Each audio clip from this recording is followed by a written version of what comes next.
backyard. That's a great property. That's listed at $599K. So that Southwest is coming up, and it's over 3,000 square feet. So, okay. You're working hard. Love it, love it, love it. Anyone else? Anyone else? Okay, Miss Janet. Woo! Come on. Wake up. Let's go. Okay, thank you, thank you. Okay, first thing is tomorrow from 10 to 1, there will be live CE at Spanish Ridge. It will be law. And Lois is now asking, please RSVP by noon on Tuesday if you're going to show up for a CE class. Now, next week, Monday through Friday, if you're a new agent within your first year of being licensed, you must take post-licensing. It will be offered by signature next week, Monday through Friday, 9 to 4 via Zoom. It's free to signature agents, but you must register in advance. Okay. Thursday, July 18th. If you've thought about running for the board of directors, please turn in an application. We're going to get new blood. You read? Come on. Turn in your application. The deadline's 5 o'clock Thursday, July 18th. Reservations are now being accepted for the general membership meeting at Durango Station on Friday, August the 2nd. This will be your chance to look at the candidates running for office, and then you can decide who you think should best serve your interests on the board, and then come talk to me and I'll tell you whom to vote for. So, okay. Thursday, August 8th, 6 p.m., LVR YPN Who's Who Under 40. We do have 4 people who will be getting an award. It would be great if you could turn out and support them. And then Friday, August 28th, if you've never been to the MLS Tech Forum, it is a whole day of wonderful education, and you're not just sitting in a chair. There are breakout sessions, and you can go from session to session to session. Now, here's what's coming next. So, this was a lot of time in the working. I wanted to do the ABR certification class that NAR is now offering for free at my office. Well, let me finish. And so I tried to set everything up, and it's like, yeah, well, they have a rule. You have to guarantee 80 students in the class. That's NAR's rule. Well, our room doesn't seat 80 people, so I called all the major title companies, and guess what? None of them have a training room that will seat 80 people. You do? Not us. We have one in our hall. I believe Tyco has a brand new building with light down the hall from ours. We talked to Tyco, and they said no. But I'm not finished. Listen to my tale of woe. So then I called back to the education department at LVR, and I said, listen, do we really have to have 80 people? And sweet Monica's as nice as she can be, and she said, hold on, let me check. And she came back and said, yeah, no, they've changed it. You now have to have 100. So we thought about, hey, Sahara West Library has this huge multi-purpose room, so I called them. Now, this is a 2-day course, and they want $40 an hour. Ridge office, but we must have 50 people, and it's going to be Thursday and Friday. There was nothing else on the schedule. July 25th and 26th at the Spanish Ridge office. I've promised them 50 people. I'll try and get sponsors for lunch, maybe breakfast, maybe even cocktails at the end of the day. I'll see what I can do. But here's the thing. If you want to go, you need to RSVP with Kyla at my front desk, either through the app or through her email, kyla@signaturenv.com, because if next week comes and I have 10 RSVPs, I'm putting it out to everybody in MLS, which we're supposed to do anyway. I'm just holding off for a week. So if you want the free 2-day ABR designation, RSVP now. It's going to be Thursday and Friday, July 25th and 26th. And I expect at least 50 of you to show up because I've spent more than 50 hours working on this. So that's all I have. Thank you.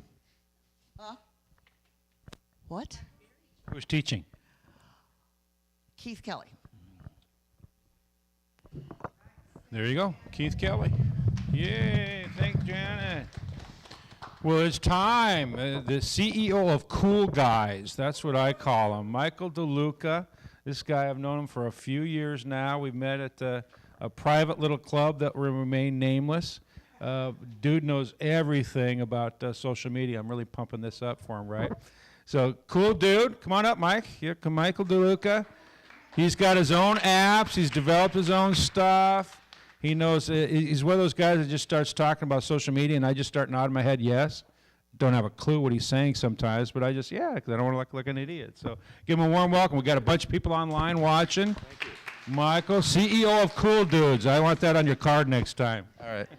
Well, I don't own Cool Dudes, but I do own a company Is there called... an actual Cool Dudes? I didn't know that. I don't know, cool, but I'm cool sure there dude. is. It sounds like a good domain. So I am the CEO of BM Innovations. It's bmistudios.com, and I've deployed over $150 million probably in the last 5 years in social media marketing. My clients range from Win and Encore to I've worked with Nerf and Hasbro to JetBlue and Virgin Atlantic. I would say my specialty was probably in the hospitality space, but sort of social media applies to everyone, right? And what I want to talk specifically about today is personal brand, right? So, and I'm going to date myself here a little bit, but when I went through my MBA program 15 plus years ago, you know, Facebook existed, but sort of the advertising components didn't. And what I learned specifically about marketing 15 plus years ago was that the brand of the company mattered more. Signature, right? Everyone was kind of faceless behind a corporate brand. And that shifted probably in the last decade, maybe even the last 5 years really significantly shifted. And now brands need faces. And you are the faces, right? So building your own personal brand on social inspires trust, right? And that's sort of what I want to chat about today is how social media builds trust. And that's trust from whether you're on the residential or the commercial side, and sort of how you can use trust to build lead generation, right? Because that's the name of the game. You need leads and you want to sell, right? So by show of hands, who in here is good on social media? Active, sort of daily? Is it Instagram, Facebook, a little bit of both? Yeah, mostly of it. So, yeah, and it makes total sense, right?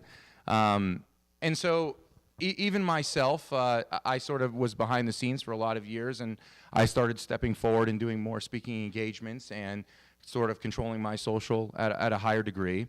And I've seen a lot of now people reaching out and some lead flow, right? And so then sort of what do you do with it, right? It's stories, right? Videos are way more popular than photos. There's a lot of Facebook groups, and those groups range from things like people looking for certain deals. There's all groups about interest rates online. You can find those groups locally, and you can engage within them. Right down to like even Reddit's. Pretty much anything you can think of, someone has asked a question about it.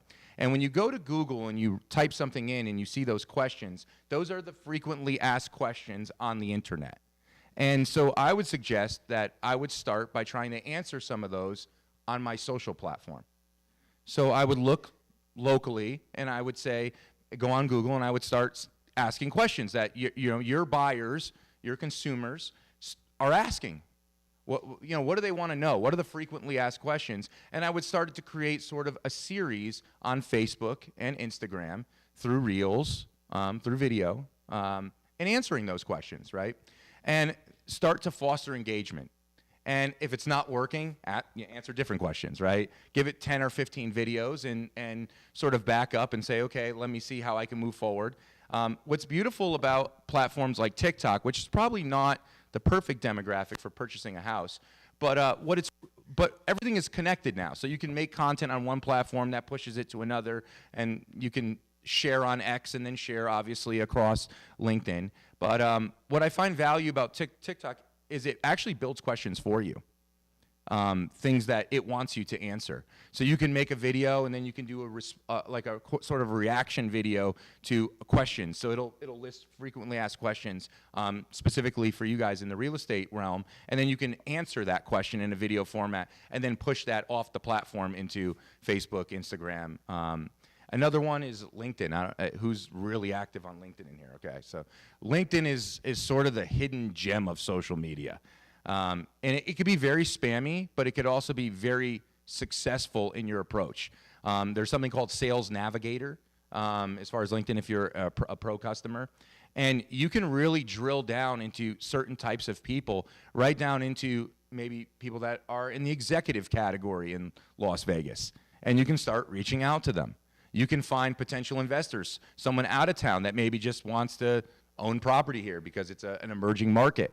And there's still, I think, a lot of growth in Las Vegas comparatively. So that's sort of my approach to it. But start with answering questions that people want to know, not just making random content, obviously, and doing video walkthroughs of the house. Find your own voice. That's really important. Who are you, right? What do you want to relay to sort of your following? How can you approach a home purchase uniquely? I've seen some really funny ones where I can't think of the user's name, but he jokes about sort of goes the opposite way. Like it could be a huge room, and it'll be like, here, let me show you the really small kitchen, and it's obviously massive. And so he was really good at that. One guy was imagining what he would put in the rooms, and people thought that was really funny. Like he would walk through the house and he kind of discussed what he would do with it if it was his home. And that was like a unique approach that I saw that was interesting. So that's sort of where we're at today is the face matters. Who you are matters. And we have sort of this coming of age situation that we talk about a lot in travel, but I assume it's probably also with buying a home, right? And in travel specifically, it's 35 and up, which I'm probably assuming that's sort of in real estate as well. Sort of like you start making enough money, same with taking expensive vacations, you're probably in the category of buying and purchasing your first home. And maybe you guys can let me know what sort of your first home buyer, like what age bracket would that look like? Early 30s? So even late 20s. So we're talking about young to middle-aged millennials, right? And right, yeah. So what you're looking to do is you're looking to find the Facebook groups, find the questions that need to be asked, and reply to those, right? And you're doing that because sort of, and I'm very controversial with this, but I think search is dead. People don't want to search for things, they want to discover stuff, right? So think about how you are using social media yourselves. You're scrolling, I want to see cool things, I want the algorithm to do its job, right? And I know that might sound ridiculous that someone like, well, surely they have to be wanting to purchase a home to then be now deciding to purchase a home. But I can assure you that I'm a person I could be just as random with things that I purchase, from RVs to boats to even homes, by just seeing something that was interesting and say, oh, wow, maybe it's a good time to buy now. And I didn't think about that, right? Maybe the Southwest is super expanding and it's a great place to live and there's new things, and I wasn't thinking in those terms, and now I might be interested in saying, oh, maybe I do want to reach out to an agent, maybe I would like to go see some open houses. So you don't have to wait for people to search on social media. You can allow them to discover. Think of it as point of sale, those things at the register when you're checking out. No one came for any of those things, and they get purchased every single day, right? So that's how I would use social media, and not just phone it in. Oh, here's a house, here, find the voice, answer good questions, and really allow that new generation, that coming of age process to happen, to trust you as their agent, even their agent online that you've never met them, right? Still allow them to establish trust because you're posting consistently, right? You're answering questions that they have. And now when they're discovering your content, they might want to visit an open house. And it's a very low-hanging fruit to get someone to see an open house, right? It's not a huge commitment. Hey, we have something great here. I'd like to show it to you. This is something that's unique to the area. And think about also in terms of the coming of age, it's location, which you guys already know that. But for this sort of coming of age is a location of things to do in an area. Young people coming of age, they like the excitement. It's probably not going to just be anchored on the school system like it used to be, right? Well, where's the best school? Who has the best daycare, right? But it's also like the uncommons, right? That's a big project to foster creativity in an area, and there are people that certainly will want to move there to experience that creativity, right? So think in terms of experiences in that area and know your audience, right? For me personally, I'm 40, I don't have a family yet, so wherever I'm living, it's more towards the experience of the area. The better the restaurants, things like that. I'm not worried about sort of the other anchoring points that most, I think, purchase a home are. So there's a lot of people in those other categories and sort of find them and develop that. And you can have very large followings across platforms like YouTube. And it's just not just answering the same question. I hear the same things from agents, I forget exactly how it goes, but it's like, marry the house and date the rate, like these kind of things that get said all the time. But, I want you to tell me why I should want to buy right now, right? Not just wait to answer a phone call because someone filled out a Zillow listing and you happen to be the agent.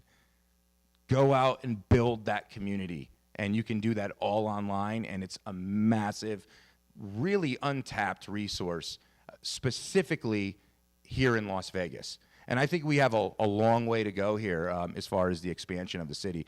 I have a project called Scared to Scale where we do mixer events, and every quarter I do a pitch conference, and young entrepreneurs will come and pitch us ideas, and I write $10,000 checks to get young entrepreneurs off the ground, a lot of the times in the underserved community. And we've gotten amazing support from both the city, but also the Las Vegas Review-Journal. If you Google my name, you'll see these articles in there, as well as I was on Channel 8 News with the program. And the whole point of that conversation is we're attracting new talent every day. We're becoming a metropolitan more and more every single day.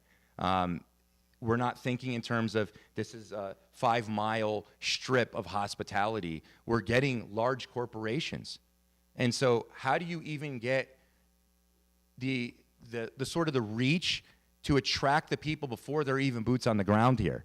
There's people taking jobs at DraftKings, coming to work for Credit One. All that stuff's out in the Southwest. I have a tech company called Otzi. It's a social media travel app where we actually pay creators to post their travel content. We give them 50% of the commissions, essentially making every single person their own travel agent. And it's exciting. We've gotten 10,000 people to join the platform in the last 30 days after launching. So it's a very expansive market, and Las Vegas itself as a city is sort of riding this wave. And I think we're even going to see, I know it sounds scary, the words even commercial real estate. I think it's going to be a giant boom in the next 5 years. Because we're in a market, I also live in Miami half the year, and sort of Vegas and Miami are just doing their own thing in total, different of what the total economic picture looks like. And so I'm excited to be in this market, and I would be also excited to be sort of on the cusp of it as an agent. No matter how expensive our houses get, it's a lot cheaper than where these people are coming from. 50%, in fact. So that's sort of all I got for you, unless you have some specific questions. So day one, so you say answering questions.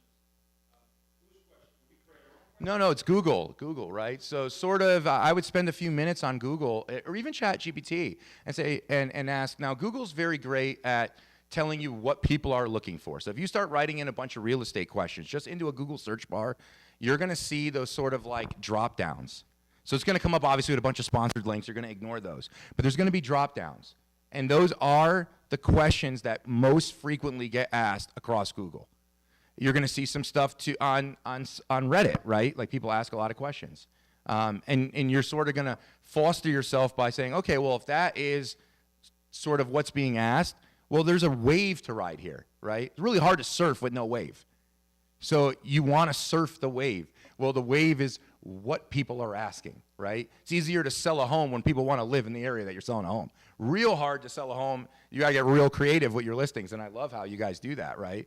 You know, I'll go out to sometimes and see a home where it's like the most beautifully written thing I've ever seen, and you know, I get there, I'm like, I don't know, but again, you got to get them in the door, right? And so, and that's the point, is that we can ride these waves, and I think Vegas is on one giant wave right now. Regardless of what the rest of the market is doing, as long as you are surrounded by states that keep screwing up their government, you're going to continue to get a nice wave of traffic coming here. I have a question.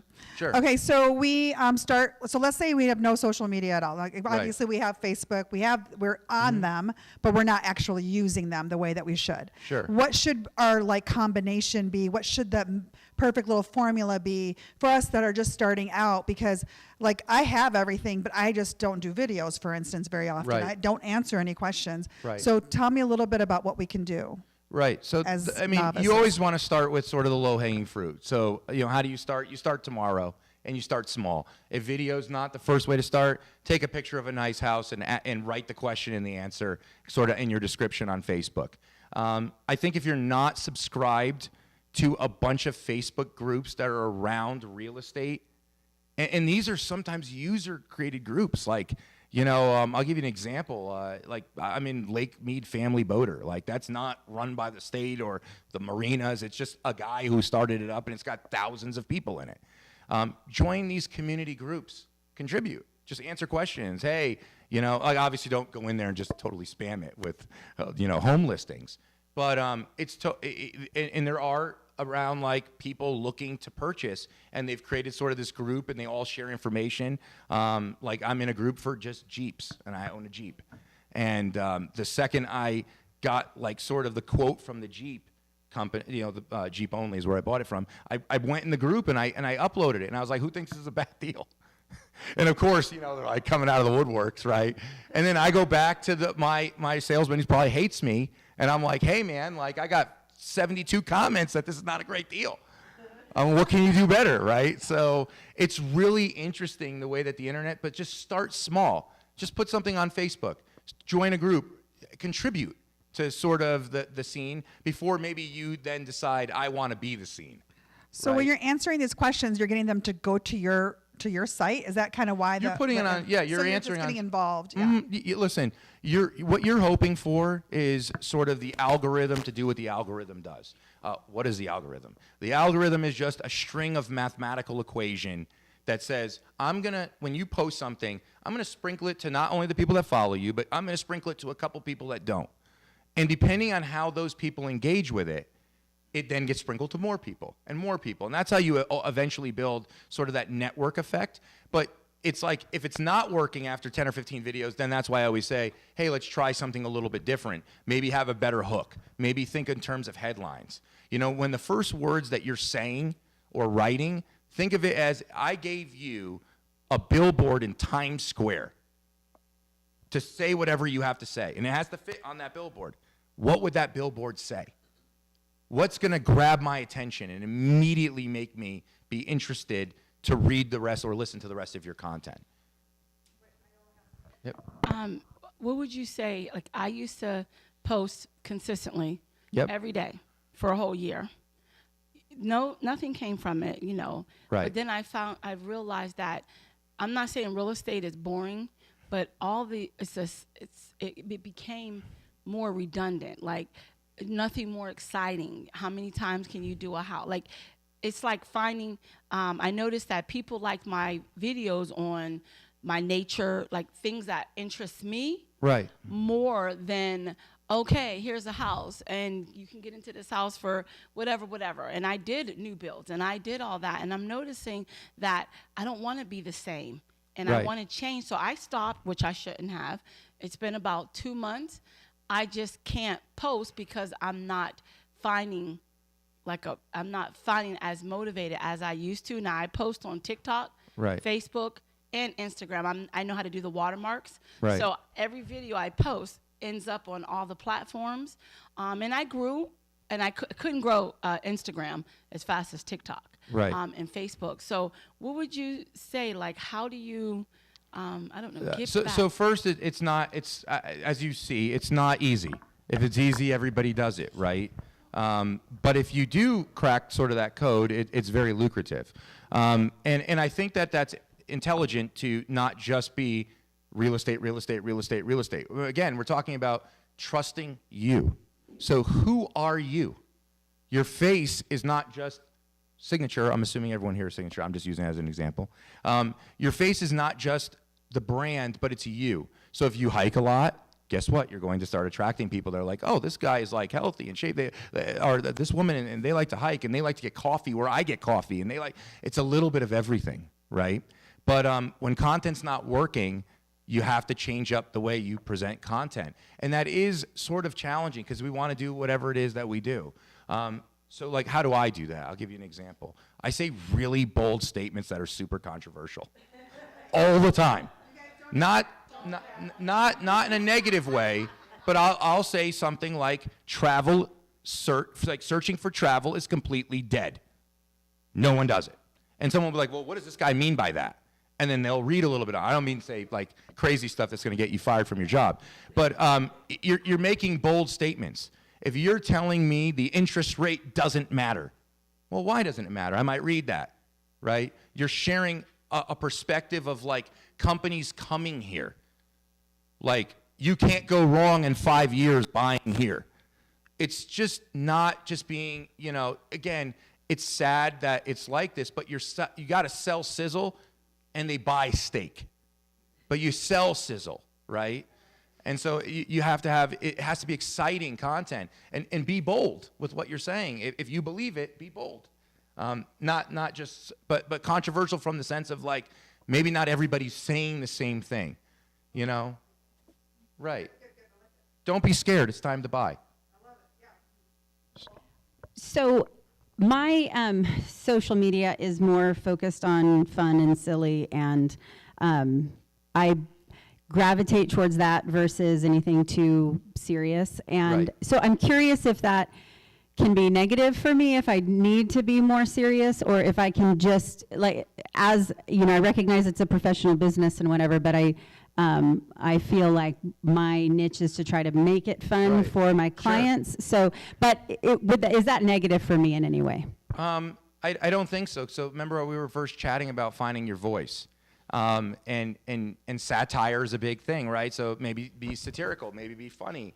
Hey, another showing that I don't want to be at. This house is just going to go so fast. You could be you, right? And so it's like you're figuring out that it's like it's just the market is vast, and the internet wins all the time. The memes are funny. Think of it in terms of you want to be hilarious, like post them, be like sort of like the memeing of real estate. If you think it's monotonous, be funny about it. Be lighthearted, right? All you're trying to do is, and I think that's a very successful approach because everybody trusts different things, right? A lot of people say they like to laugh, right? But it's obviously not everything. Otherwise, every comedian would have every woman. Right? If all they wanted to do was laugh, right? So it's clearly more than just making someone laugh. But if that's your voice and you want it to be lighthearted and you want to be, funny about it, try to find where's the angle. And what's beautiful now is you have, a year ago we didn't have ChatGPT. You can literally go to ChatGPT and say, act as a comedian, and this is the information about my listing. Give me a light-hearted sort of 144 characters, 200 character script that I can use on a video. It'll literally do it. And then refine from there, right? You can literally tell it to be funny. You can say, act as Kevin Hart. It'll act as Kevin Hart. So these large language models, they're able to really get you started, and I do that as well. All the talking points I usually create when I'm being interviewed, I usually start with some talking points, and then I say, okay, well, but that's not my voice, and I try to tell it what I think. And then it spits it back out again, and it's really exciting time that you don't have to build all this content. it can build it all for you. We could have a whole nother course one day on using AI to do all this stuff. It'll make, you could literally spin up a person that looks just like you. Yeah. So finding your voice, but being authentic Right. versus trying to create something that you're not, that you're going to get found out, probably quicker on social media than not. Sure. And I know Nicole, so I know if she's trying to be serious, I'm going to find out that that's not her true, authentic self, right? And you're going to be busted. Right. Listen, if you're a vibe, be a vibe, right? And there's a lot of people that want to work with people that are a vibe. We connect with people, right? It's the same thing. It's like, again, back to another real estate thing I said, and it was like, you know, he was walking through the house and he's like, oh man, this is where my kids are going to annoy me. I'll try to put my office here, but there's no door. It's probably going to piss you know, it's like he was just joking, but it was like really funny as he kind of vibed through. But I always try to say things like brands are stale. It's just the same image. You know, you put a logo in your Insta and you just put stuff out, and it's like people want to connect with people. It's like, so like, why do you buy a home? Well, you envision yourself in the home, unless you're just an investor, and then you're just like, what's the deal, right? Can I make cash on cash or whatever those terms are work for me?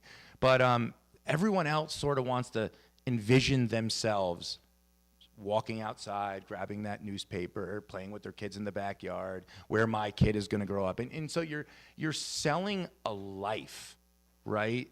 And so you have to breathe that excitement into things. And you have to find your audience. Not every audience is your audience. Maybe the first-time home buyer is sort of like, you're like, oh man, I don't want to drive around a first-time home buyer. You know, like I'll let that be to the real estate agents that are just coming up. And so you figure out what is for you, but the content you're creating for a first-time home buyer is very different than the content you're going to create from someone who has all their kids have moved out and now they're sort of downsizing, or they're going into a 55 and up community, right? It's a very different sort of thing. And don't try to be the Swiss Army knife. Just do what you do really, really well. And I think that's sort of what I see when I analyze businesses, is everyone just phones it in. Oh, why would I want to alienate myself? I want to sell to everyone. It doesn't work like that. Every single person is not going to connect with you. So you got to find the people that connect with you and the content you want to make for them, right? And that's also how you refine that Google search, right? Is you might say, what are the top questions that someone moving into a 55 and up community are concerned about? And Google will tell you. And now you start making content around that, right? You know, what happens if I get tired of my home and I want to buy a different home every 5 years? Well, great problem for you, but like, it's like, can they get out of this? Can they actually make money? Can they move around? You know, I have a friend who's literally like, every 5 years, I'm tired of my house. I'm sure the real estate agent loves them, you know, but they're changing houses like a lease on a car, you know? So, and then also people with the fear of commitment, sort of like, you know, why does someone making $200,000 or $150,000 in tech still feel too poor to buy a home? Why do they? And that's called market sentiment, right? Sort of like when should you buy and sell stocks, right? Like when everybody wants it, you should be selling it. When no one wants it, you should be buying it. You know, buy low, sell high. Really simple concept. Nobody does it, right? So it's the same thing. Market sentiment is a real thing. So it's how do you overcome market sentiment? Why is there sort of people feeling like the interest rate will never be able to be refinanced? And why do they feel like, and as you know, obviously, when they slash interest rates, which ultimately that's what's going to happen in the next 24 months. But, you know, you're also like, hey, you're getting a better deal on the house. You can refi in a couple of years as long as you can accept the payment. But you're going to have to be financial advisors too, walking some of these people through, you know, their first-time purchases. And why that sentiment in the market is like, don't buy, or why wait it out. I have literally, personally, and Keith knows this about me, and this is very embarrassing, but I'm going to tell you anyways.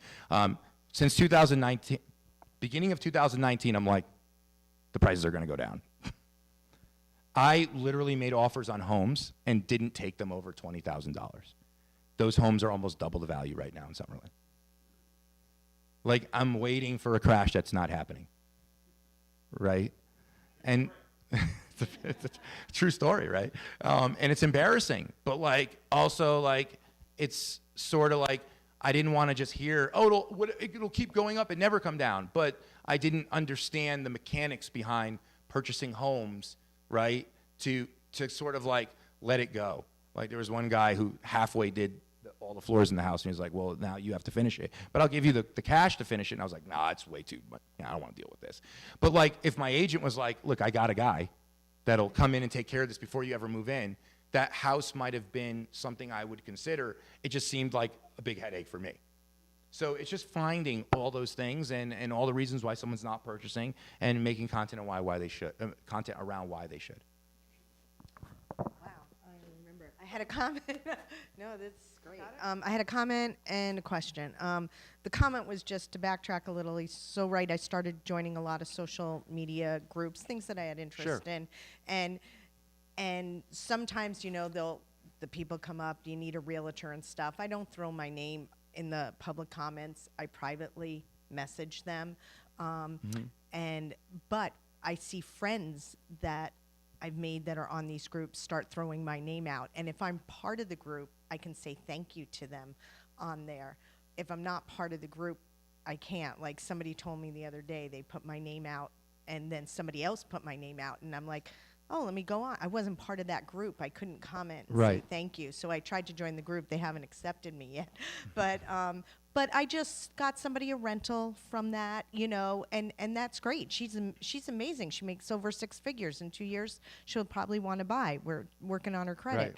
And I got somebody else from social media, like he said, just private messaging them because I was part of the group. And then I participate in the group for what the group is about. Right. Like you were saying, if you're hiking and stuff.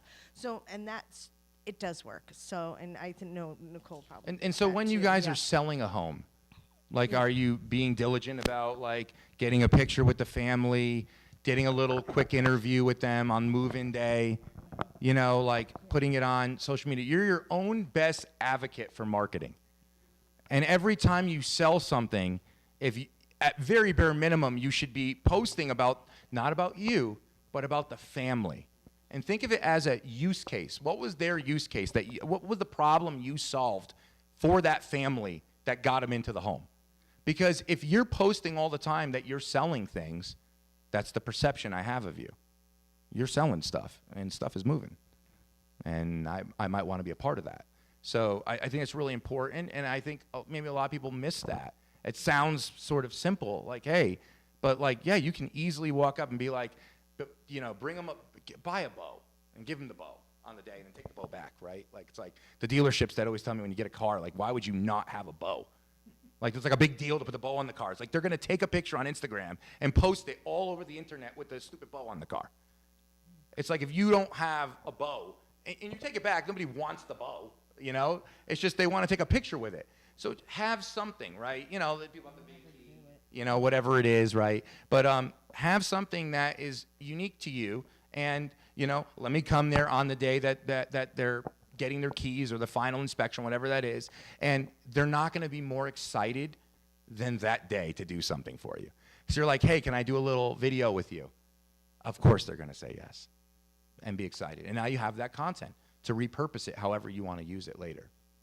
You just gave me a good idea. But my other question is, and you may be going over this later, so do you do like consultations? What kind of different things? I know you also do the buying and everything for our social media, but do you also do other stuff? I don't really do that anymore. It was a long time ago when I did. We sort of now are very enterprise level, but we do have some people in the firm that are younger and that sort of work through those processes. 100%, yeah, yes. Yeah, but the answer is yes. And so it's like a legal firm, right? Like, every individual in the organization sort of has an hourly rate, and some of them doesn't make sense, and some of them do. But absolutely, I'm here more just to inspire and give ideas than I am trying to sell you something. Yeah, I appreciate that. But yes, Keith has my information, and we can absolutely send over a form if you want to do a consultation with some of the social experts in the company. We would be happy to do that. And we usually start with a free consultation to understand you, your business, and then we can develop plans from there if that's something that makes sense for you. One more. In your expertise, because the algorithm is big. Yep. And they pick you up. When should when should our peak time to post? Is it there's certain hours to post? Right. And it's all about that behind the scene algorithm. What have you found more successful where people are watching quite often? What are the hours? Well, I could tell you this. So I wake up really early in the morning, and I started posting at 7:30 a.m. and there was nobody awake, so I probably wouldn't do that. So probably like 11:30 to 2 is sort of that sweet spot. And then there's another sweet spot that's sort of like when people are getting off work. And that's that sort of 6 to 7:30 range. People are off work, they're at home, they're scrolling before dinner. So I like to stick between 11 and 2, and then a big gap there, and then sort of that 6:30, 7:30 range, maybe even up to 8 p.m. at night. But the earliest stuff in the morning, you got to have a very specific person for that.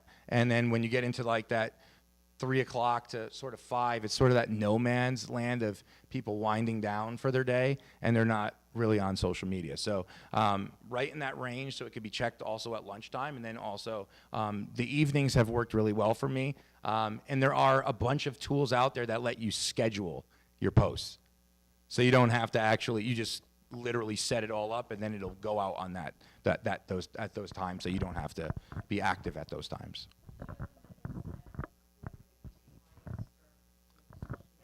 Right. Mm-hmm. Yeah. So yes, there are minimum spends that are, if we're talking about advertising on social, the minimum I think is about $1,500 in the spend, and then you're going to pay, and that's not our minimum. I believe Instagram you could even go down as low as 500 to 1,000. I believe TikTok is 1,500. It's like their minimum. And then on top of that, when we run ads, we charge anywhere from, depending on the complexity of the ads, $500 to $750 a month to run the ads. So at certain spends, it just, financially may not make sense to get there. But I always, if you are gonna, the easiest thing that you guys can do is boost your posts. Now, you're in a regulated industry, so it's a little complicated because obviously the Fair Housing Act. So there's all these beautiful things if you weren't in real estate that you'd be able to use sort of demographics and income levels, but obviously that's against the law. So you have to be very mindful when you're posting, what you're posting and how you're posting.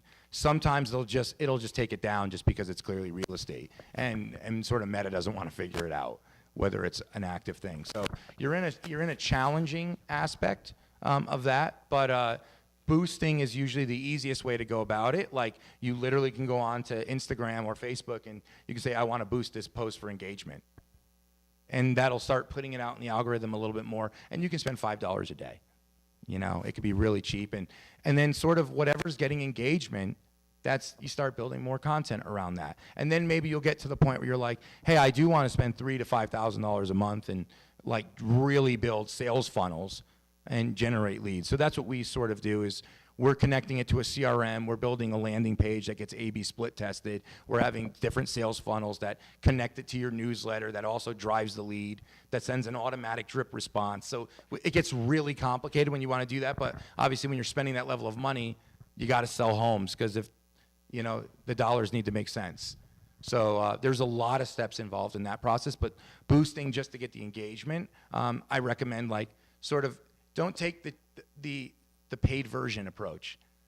Build it organically, and it really matters. I played the organic game with one of my other companies for years, and we got to the point where we're spending $3 million on Google Ads a year, and every year, because it's an auction, people don't understand that.